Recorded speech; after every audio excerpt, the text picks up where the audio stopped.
नमस्कार, मैं हूं आपके साथ ऋतु ज्ञानवानी। आप सभी दर्शकों का अन्नदाता कार्यक्रम में स्वागत करती हूं।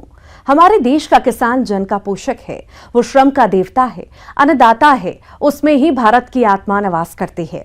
ऐसे ही किसानों की प्रगति के लिए हम खेती बाड़ी से जुड़ी हुई बहुत सी नई लाभकारी जानकारियां हर रोज सुबह लेकर आते हैं। तो चलिए कार्यक्रम शुरू करने से पहले देखते हैं क्या है आज के अन्नदाता कार्यक्रम में। गेहूं की खेती करके किसान ने लिया बम्पर उत्पादन।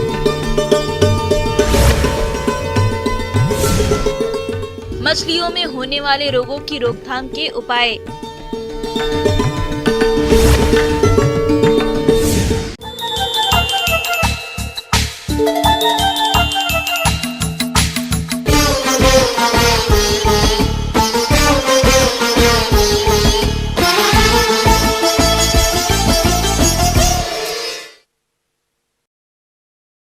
यदि किसान भाइयों आप थोड़ी मेहनत करके उन्नत तकनीक से खेती करें तो फसलों से अधिक उत्पादन ले सकते हैं। ऐसी ही मिसाल पेश की है ग्राम बारधा, जिला सागर के सफल किसान प्रियंका गुरहा ने।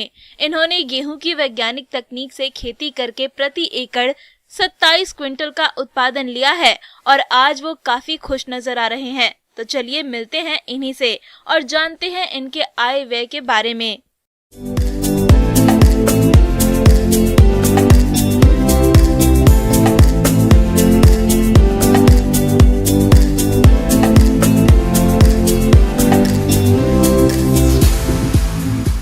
इस वर्ष हमने गेहूं की खेती लगभग मेरी और मेरे परिवार की भूमि में 100 एकड़ में की है। प्रमुख रूप से हमने लंबी अवधि वाली वैरायटियां जो कि DVW 187, DVW 303, मध्यम अवधि वाली वैरायटियां 1636, HI 1544 और 3288 लगाई हुई हैं।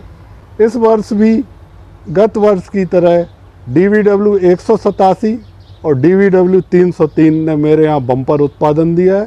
हम लगभग 27 क्विंटल पर एकड़ तक पहुँचे हैं।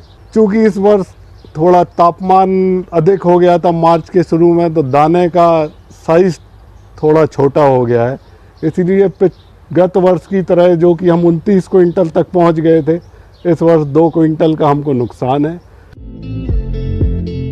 कई साल तक दूसरी फसलों की खेती करने वाली प्रियंका गुरहा ने 4 साल पहले गेहूं की खेती की शुरुआत की। खेती में सफलता का मूल मंत्र समझाते हुए प्रियंका गुरहा कहते हैं, हम तो सभी किसानों भाइयों से कहते हैं कि कोई भी खेती करे, आप उसका एक लंबा कार्यक्रम बना ली कि हमें कोई भी खेती करनी है तो कम से कम 5 से 10 साल तो करनी ही है। हमारी युवा पीढ़ी खेती से भाग रही है। ये खेती के लिए शुभ संकेत नहीं है, क्योंकि जब युवा पीढ़ी आएगी तो खेती में नई तकनीक भी आएगी। गेहूं की खेती में आय व्यय का आंकड़ा तो हम एग्जैक्ट नहीं निकाल सकते हैं, क्योंकि मार्केट रेट में बहुत फ्लक्चुएशन होता है। पर एक मोटा आंकड़ा यदि हम देखें तो जैसे इस वर्ष मेरे पास 27 क्विंटल पर एकड़ का उत्पादन हुआ है, 2125 रुपये सरकारी रेट है, तो उससे मुझे आमदनी 57,000 रुपये होगी। साथ में यदि भूसा हम ये मानते हैं मोटे तय कि यदि आपकी फसल 20 क्विंटल से ज़्यादा आ रही है तो 20 क्विंटल भूसा आएगा। 500 रुपये भी यदि हम उसका रेट पकड़ें तो 10,000 रुपये उससे हमको आय होगी। इस तरह 67,000 रुपये हमें आय होगी। टोटल खर्च जो मेरा पर एकड़ की खेती में आया वो लगभग 20,000 रुपये है। उस 20,000 का यदि हम ब्रेकअप करते हैं तो उसमें बीज का कॉस्ट, सीड ट्रीटमेंट का कॉस्ट, बोनी बखरनी फर्टिलाइज़र का कॉस्ट, उसके बाद जो हम सिंचाई करते हैं उसमें लेबर का कॉस्ट, मशीनरी का कॉस्ट, बिजली का कॉस्ट, उसके बाद जो हम स्प्रे करते हैं उसमें दवाइयों का खर्चा, सब यदि हम मिला लेते हैं, हार्वेस्टिंग का खर्चा, भूसा बनाने का खर्चा, बाद में ग्रेडिंग का खर्चा, वेयर हाउसिंग का खर्चा, वो सब जब हम मिलाते हैं तो लगभग 20,000 रुपये प्रति एकड़ इस वर्ष हमारा खर्च हुआ। तो नेट प्रॉफिट कम से कम 47,000 रुपये एकड़ होगा। बाकी यदि मार्केट में रेट ऊपर जाता है या अच्छी क्वालिटी नई वैरायटीज़ को दूसरे किसान बीज के रूप में आपसे ले जाते हैं तो आपका मुनाफा बढ़ जाता है। तो किसान भाइयों, सफल किसान प्रियांक गुरहा ने इतना अच्छा उत्पादन करने के लिए खेत की तैयारी से लेकर गेहूं की फसल को बाजार में बेचने तक के सारे प्रबंधनों को किस तरह से किया, आइए जानते हैं इसी प्रगतिशील किसान से।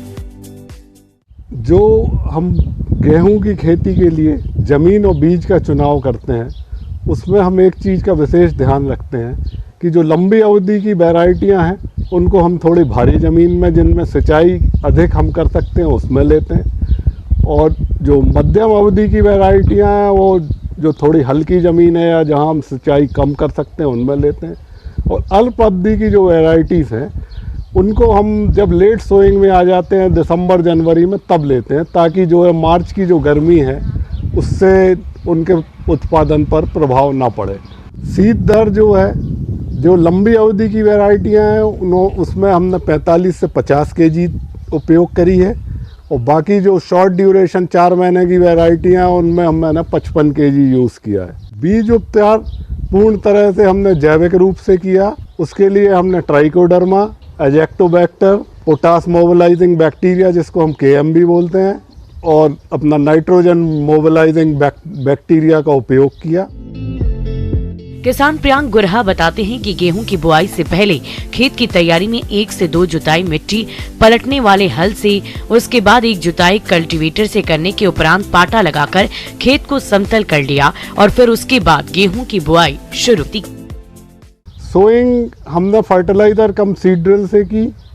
फर्टिलाइज़र कम सीड ड्रिल हमने इसलिए सिलेक्ट की क्योंकि उसमें हम इस चीज़ का निर्धारण कर सकते हैं कि जो खाद हम खेत में डाल रहे हैं वो बीज के नीचे जाना चाहिए, ताकि जो हमारा बीज का अंकुरण हो तो उसको तुरंत ही खाद की उपलब्धता हो जाए। फर्टिलाइज़र मैंने जो यूज़ किया है वो DAP 50 केजी पर एकड़, जिंक 5 केजी पर एकड़, और मुख्य बात है पोटास 25 केजी पर एकड़। तो फर्टिलाइज़र जो है DAP तो मैंने सीड कम फर्टिलाइज़र ड्रिल के थ्रू दिया है।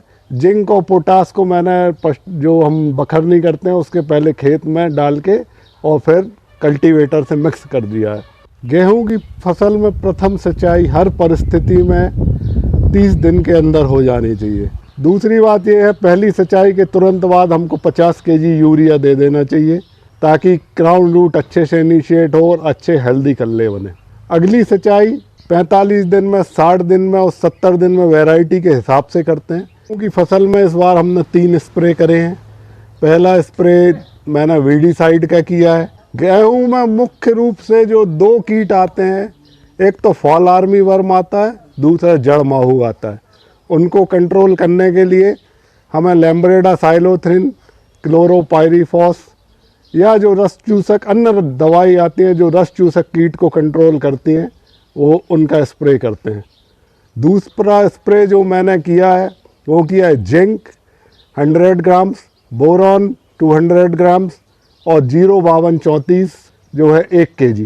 ये स्प्रे जब हमारी जो है गम्बोट की स्टेज होती है, जब बाल हमारी जो है उसकी गम्बोट के अंदर होती है, तब हम करते हैं। उससे बाल का साइज़ बड़ा हो जाता है। आखिरी जो स्प्रे हमने किया वो किया है हमने जब हमारा गेहूँ मिल्किंग स्टेज पे होता है, जब उसमें थोड़ा सा दाना बन जाता है, उस समय हमने टिवोकनाजोल और ट्राइफ्लोरोक्स्ट्रोबिन का स्प्रे किया 100 ग्राम्स पर एकड़। साथ में 0050 1 केजी 200 लीटर पानी में डाल के स्प्रे किया है। गेहूं की कटाई फसल के पूरी तरह से पकने के बाद हमको करनी चाहिए। उसके बाद खलियान में लाकर उसको 3-4 दिन धूप में सुखाते हैं, और स्टोरेज आप दोनों तरह से कर सकते हैं। उसको ओपन में भी डाल सकते हैं, और यदि पका हुआ है तो आप उसको गोडाउन में भी डाल सकते हैं। ग्रेडिंग आपको सीड के लिए जब आप ग्रेडिंग करते हैं तब बड़ा छन्ना लगा के करना चाहिए, ताकि जो है बारीक दाना जो है वो बीज में ना जाए। बाकी यदि आपको बाज़ार में ले जाना है तो साफ़ होना चाहिए, उसमें कोई कंकड़ नहीं होना चाहिए, गेहूं की भूसी नहीं होना चाहिए, वो साफ़ माल को आप बेच सकते हैं। चूँकि अब हमारा इनपुट कॉस्ट जो है वो बहुत तेज़ी से खेती में बढ़ रहा है, तो यदि हम आउटपुट को मैक्सिमाइज़ नहीं करेंगे, हम आउटपुट को पूरा नहीं निकालेंगे, तो खेती कभी भी लाभ का धंधा हमारे लिए नहीं रहेगी। तो हमको पूरी मेहनत से, पूरी टेक्निक से, खासकर बीज चयन में हमको जो है अच्छा बीज उपयोग करना चाहिए, प्रॉपर उसका सीड ट्रीटमेंट करना चाहिए, जैविक खाद का उपयोग करना चाहिए, नरवाई को जलाना नहीं चाहिए और फसल को जो है पानी देना चाहिए, उसको मेंटेन करना चाहिए, कीट प्रबंधन करना चाहिए। जब हम ये सब चीज़ें करेंगे तब जो उत्पादन मैं बता रहा हूँ उस पर आप पहुँचेंगे। यह किसी भी किसान के लिए असंभव नहीं है। आपको थोड़ा ध्यान देना होगा, थोड़ी मेहनत करनी होगी, आप सब इसी स्केल पर पहुँच जाएंगे। ये मेरे साथ पहली बार नहीं हुआ है कि मैं इतने ऊपर पहुँचा हूँ। मैं लगभग 2-3 साल से इस लेवल को मेंटेन कर रहा हूँ। आप भी मेंटेन कर सकते हैं। बहुत बहुत धन्यवाद। किसान भाइयों, अब लेते हैं एक छोटा सा ब्रेक।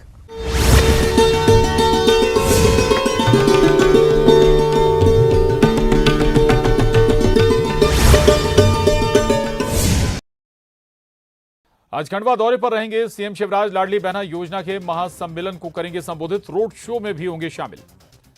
शिवराज कैबिनेट की बैठक खत्म। शराब अहाते बंद करने की आबकारी नीति लागू। 2611 अहाते किए गए बंद। गृह मंत्री नरोत्तम मिश्रा ने दी जानकारी। 6 अप्रैल को बीजेपी मनाएगी 43वां स्थापना दिवस। प्रदेश भर में पार्टी करेगी कार्यक्रमों का आयोजन। कार्यक्रम की तैयारियों की सीएम करेंगे समीक्षा।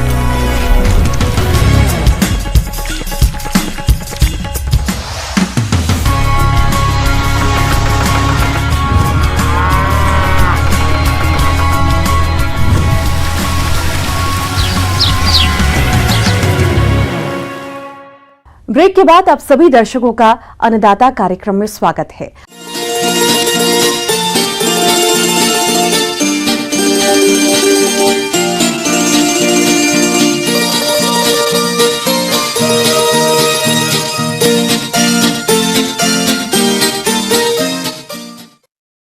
प्रदेश के जो किसान भाई मछली पालन करते हैं, उनकी मछलियां सही प्रबंधन के अभाव में कई रोगों की चपेट में आ जाती हैं और मरने लगती हैं। ऐसे में किसानों को भारी नुकसान उठाना पड़ता है। तो इससे बचने के लिए किसान सही समय पर रोगों की पहचान कर उनकी रोकथाम कैसे करे, इस बारे में जानकारी दे रही हैं मत्स्य विशेषज्ञ डॉक्टर इप्सिता विश्वास।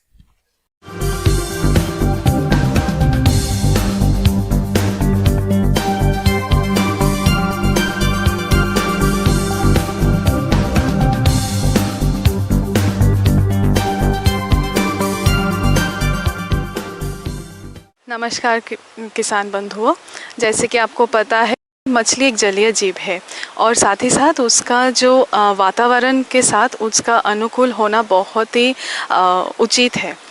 अब आप ये पूछेंगे कि जब आप मछली पालन करते हैं तो उस समय अगर आप मछली डालते हैं इसी समय, तो आपका जो विकास है मछलियों में वो बहुत ही कम मिलेगा आपको।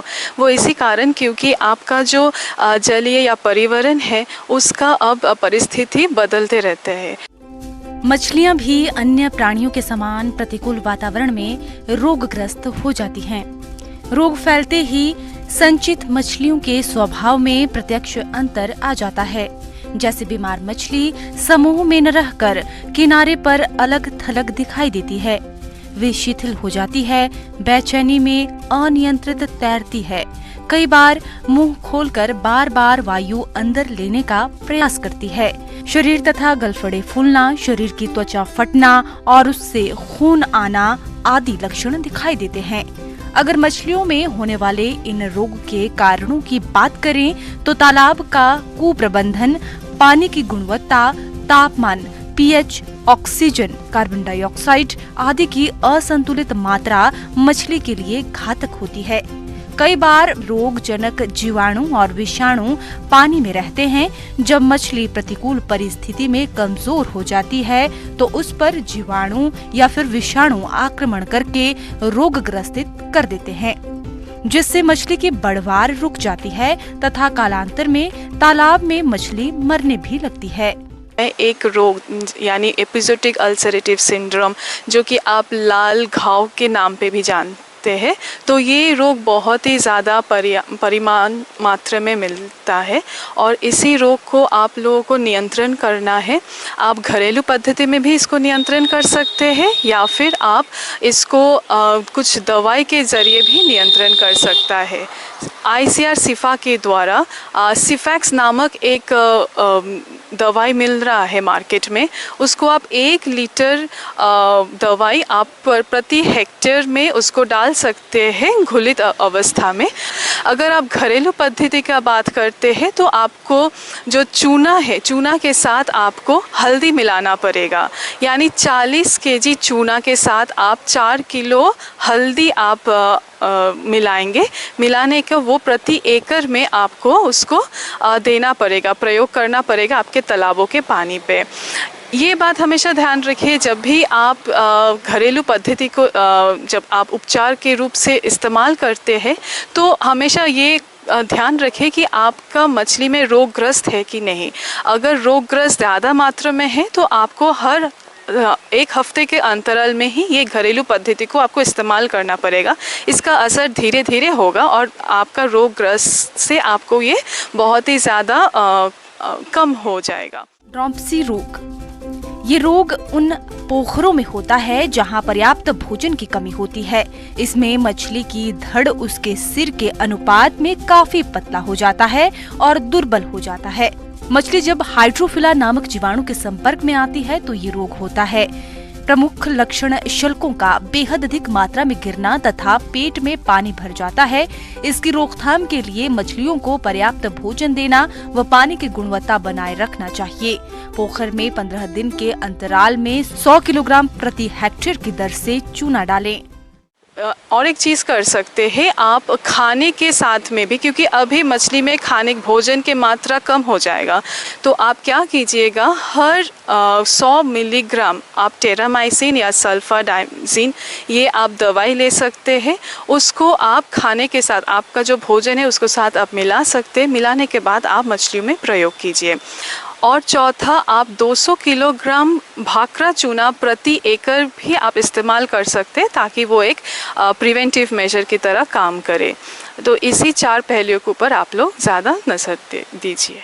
आगे और भी है खेती बाड़ी से जुड़ी हुई बहुत सी रोचक जानकारियां। यहां रुकेंगे एक और ब्रेक के लिए।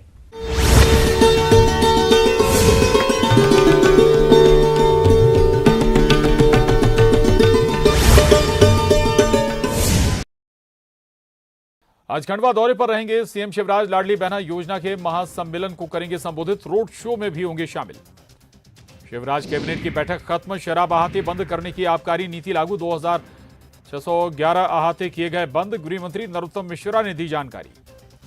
6 अप्रैल को बीजेपी मनाएगी 43वां स्थापना दिवस। प्रदेश भर में पार्टी करेगी कार्यक्रमों का आयोजन। कार्यक्रम की तैयारियों की सीएम करेंगे।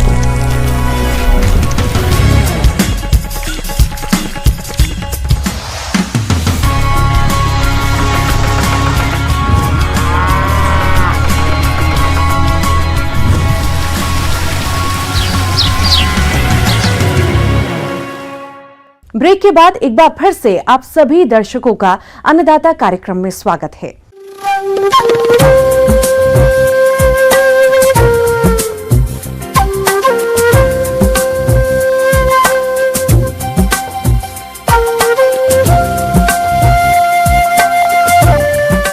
मौसम विभाग की रिपोर्ट पर साप्ताहिक कृषि सलाह इस प्रकार है।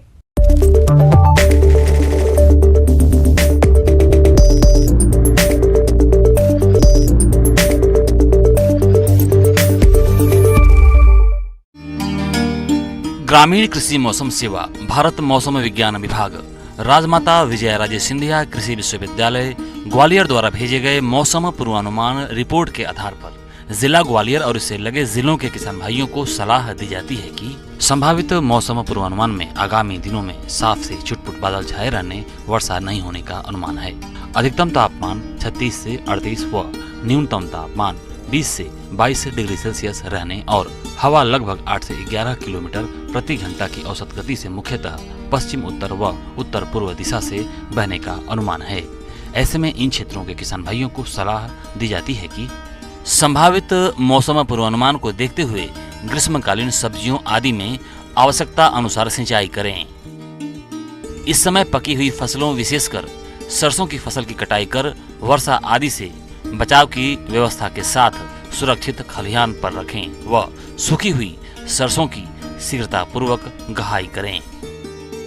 इस समय मसूर की फसल पकने की अवस्था में है, अतः पकी हुई मसूर की फसल की कटाई कर सुरक्षित खलिहान पर रखें और सुखाकर गहाई करें। इस समय चना की फसल पकने की अवस्था में है, अतः पकी हुई चना की फसल की कटाई कर सुरक्षित खलिहान पर रखें और सुखाकर गहाई करें। ऐसे में इन क्षेत्रों के किसान भाइयों को सलाह दी जाती है कि पककर तैयार गेहूं की फसल की कटाई शीघ्रता से करें व कटी हुई फसल को खलिहान में धूप में उचित नमी स्तर पर सुखाकर गहाई करें। लौकी, तोरई, कद्दू, ककड़ी में लाल कीड़ा यानी रेड पंपकिन बीटल दिखाई देने पर इसके नियंत्रण के लिए मिथाइल पैराथियान 2% धूल का भुरकाव करें। इस समय गोभी व बंद गोभी की फसल में माहो कीट की संभावना हो सकती है, अतः दिखाई देने पर इनके नियंत्रण के लिए नीम का तेल 1.5 से 2 लीटर 500 से 600 लीटर पानी में घोलकर प्रति हेक्टेयर की दर से छिड़काव करें। मिर्च और टमाटर की फसल में इस समय लीफ कर्ल यानी चुर्रा मुर्रा रोग आने की संभावना हो सकती है, अतः दिखाई देने पर इसके नियंत्रण के लिए थायोमेथाक्साम 25 डीजी की 100 ग्राम मात्रा 500 से 600 लीटर पानी में घोलकर प्रति हेक्टेयर की दर से छिड़काव करें। बैंगन की फसल में तना भेदक व फल वेधक मक्खी से बचाव के लिए प्रभावित फलों को तोड़कर जमीन में दबाकर नष्ट कर दें व अधिक मात्रा में इन कीटों का प्रकोप हो तो स्पाइनोसेट दवा 48 EC की 1 मिलीलीटर मात्रा प्रति 4 लीटर पानी के हिसाब से घोल बनाकर छिड़काव करें। संभावित मौसम में पशुओं में इस समय बाह्य परजीवियों की संभावना हो सकती है, अतः इनसे बचाव के लिए क्लीनर या ब्यूटैक्स नामक दवा को 1 लीटर पानी में 2 मिलीलीटर दवा घोलकर पशुओं के शरीर पर सुरक्षात्मक तरीके से लगाएं तथा इसके 1 घंटे के उपरांत पशुओं को नहलावें।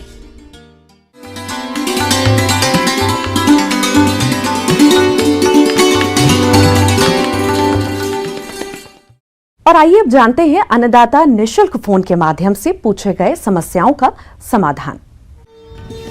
अन्नदाता निशुल्क फोन संपर्क सेवा के माध्यम से पूछे गए प्रश्नों में से आज हमने जिस प्रश्न को कार्यक्रम में शामिल किया है उसे पूछा है ग्राम जतार, जिला ग्वालियर के कृषक रामजीवन साक्य ने।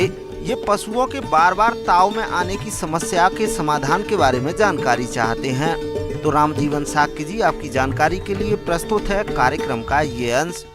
सभी किसान भाइयों को मैं बताना चाहता हूँ कि जो रिपीट ब्रीडिंग एक बीमारी है पशुओं में, गाय भैंस में, इसका मुख्यतः एक कारण नहीं होकर अनेक कारण है। प्रदेश में पशुओं के समय पर नहीं बयाने की समस्या आमतौर पर देखी जाती है। पशुपालक भाइयों, आपके पशु समय पर ही नहीं ब्याएंगे तो आपके द्वारा की गई सारी मेहनत बेकार चली जाएगी। तो सबसे पहले जानते हैं डेयरी पशुओं में गर्भधारण न करने और बार बार ताव में आने के कारणों के बारे में, जो इस प्रकार से हैं। पशुओं के संतुलित आहार में कमी, पशुओं में परजीवियों की समस्या, पशुओं का लंबे समय से बीमार होना, पशुओं का सही समय पर गर्भधारण नहीं करवाना, पशु के प्रजनन अंगों में विकार होना, ऐसे कई कारण हैं जिससे पशु समय पर गर्भधारण नहीं कर पाते, जिससे डेयरी व्यवसाय घाटे में चला जाता है। पशुपालक भाइयों, यदि आप अपने पशुओं का सही समय पर गर्भधारण करवाते हैं तो न केवल पशुओं को देखभाल के खर्चे से बच सकते हैं बल्कि इनसे अच्छी आय भी ले सकते हैं। तो मैं सभी किसान भाइयों से बताना चाहता हूं और आगाह करना चाहता हूं कि जो भी पशु रखे, चाहे गाय हो, भैंस हो, बकरी हो, कुछ भी ब्रीडेबल एनिमल, तो उन पर सबसे पहले एक तो समय पर डीवर्मिंग करवाना चाहिए। अब आप पूछोगे कि कितने दिनों पर ये डीवर्मिंग होनी चाहिए कीड़ों की दवा, तो वो है हर पशु को 3 महीने रिपीट करनी चाहिए। अगर पशु ज्ञाबिन है तो उसके लिए अलग से टेबलेट आती है, और अगर नई ज्ञाबिन है, ड्राई है, तो उसके लिए अलग से टेबलेट आती है। तो समय पर एक तो डीवर्मिंग करवाना चाहिए।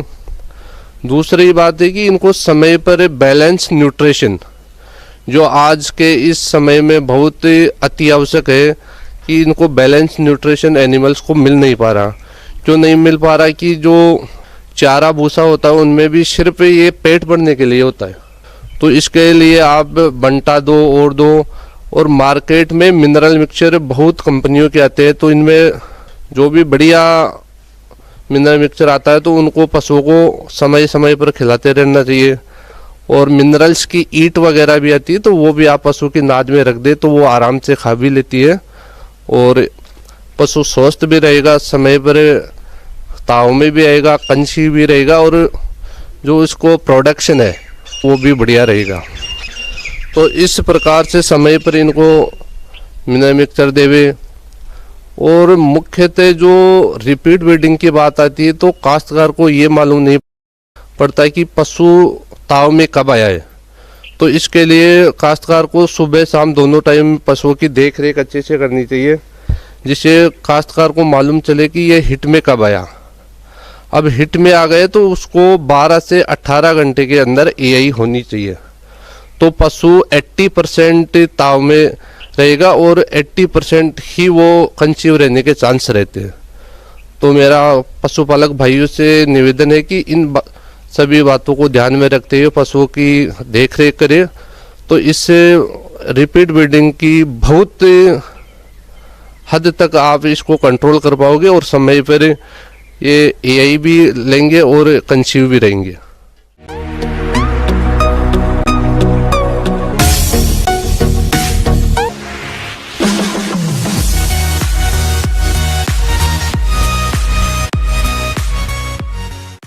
एक नजर डालते हैं राज्य के कुछ मंडियों के प्रमुख फसलों के बाजार भाव पर।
किसान भाइयों, कृषि संबंधित समस्या और सुझावों के लिए आप हमें इस पते पर संपर्क कर सकते हैं। प्रोड्यूसर अन्नदाता news 18 Madhya Pradesh Chhattisgarh, Ramoji film city Hyderabad 5011512। साथ ही आप हमें ईमेल भी कर सकते हैं। हमारी ईमेल आईडी है p18annadatamp@nw18.com। इसके अतिरिक्त आप हमें निःशुल्क हेल्पलाइन नंबर 1800